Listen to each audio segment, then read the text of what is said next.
2 now and say yes to getting the right health care coverage without having to wait for it.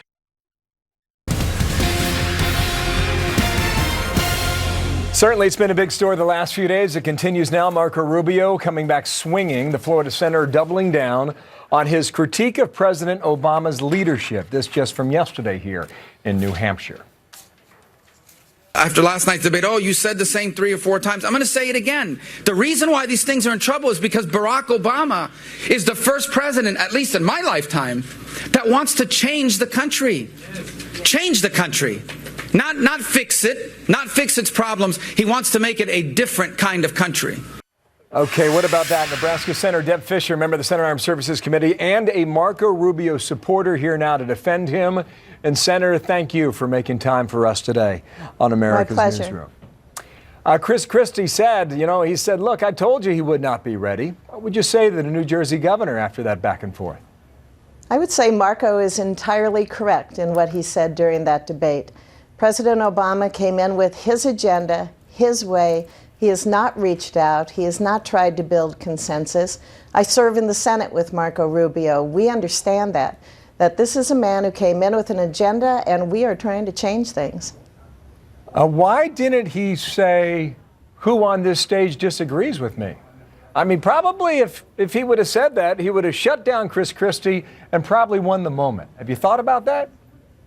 Well, debates, there's flowing and ebbing with debates. I would say to you that Nebraskans and I believe Americans aren't really focused on how that was said. They're focused on what Marco Rubio does.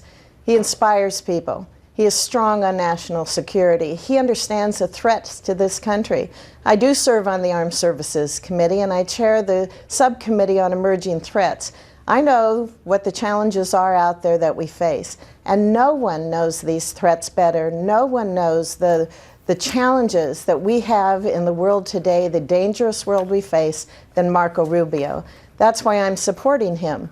He will be a strong commander-in-chief. He will keep us safe. He will keep our country safe. He will keep our families safe. Just one last thing on that whole point about these closing 48 hours. If you've got all these voters who tell us they're undecided or undeclared, as they say here in New Hampshire, you wonder how much of a mark that leaves, Senator. I believe that voters in New Hampshire are just like voters in Nebraska. They are informed, they are interested, and they're listening to what the candidates are saying. They want to see somebody who has a plan. They want to see somebody who's talking about the issues. They want to listen to somebody who's positive.